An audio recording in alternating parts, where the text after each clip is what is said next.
Let's get more on this with Seth Frantzman, who joins me live from Tel Aviv now. He's an opinions editor at the Jerusalem Post. Seth, good to have you with us. So at this point, is it looking like another election is necessary, or do we think that Benjamin Netanyahu is going to pull some kind of solution out of the hat? I don't think anyone here really knows exactly what's happening. I mean, I think there is obviously this threat of a new election that we've been hearing about. It's kind of ironic that Netanyahu can get a majority of the Knesset to agree to have new elections, but can't get a majority of them to agree to create some sort of a government. So it seems like Netanyahu is playing a very high-stakes game of kind of chicken or whatever, where he's basically trying to threaten all these people. Listen, I'm going to force you all to go back to elections if you don't basically bend over and accept, exactly what I want. So it's a very, very dangerous, complicated game at the moment. And as you said, there's even less than 48 hours now to go. Yeah, it's an extraordinary development. It's extremely disruptive for the political situation in Israel. And if there is another election, are you expecting a different outcome? Well, this is the whole irony. I mean, Netanyahu is popular in Israel. Obviously, his party doesn't get a majority of seats, but his party gets, I think, a quarter, up to a third of the seats almost. So, the thing is, it looks like he would then end up winning, doing well again in the elections. So it seems kind of silly. And I think that the strange thing here is that most of the parties on the right support a Netanyahu government. The problem is all the little parties don't agree with each other.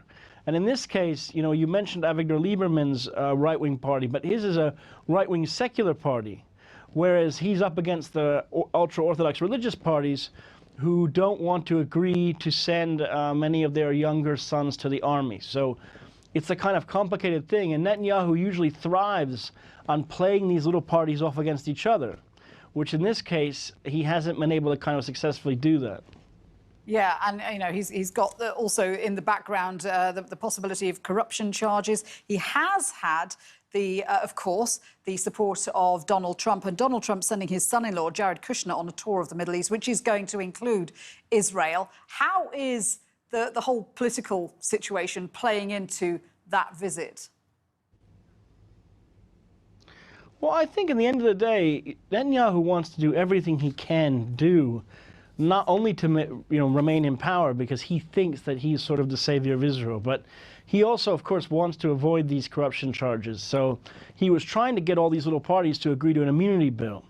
Netanyahu, of course, wants to be in power in Israel when Trump rolls out any kind of peace plan. So what he really should be doing is what the law actually calls for in Israel, which is allow someone else to attempt to form a government, which would be the next largest party, which is this Gantz's blue and white party. So the whole thing about calling elections is just a charade, basically, so that he can stay in power. But I think it's complicated by the fact that, of course, Netanyahu would like to stay in power and also work with the Trump administration, which is seen as being very close to Israel and also very close to Netanyahu personally.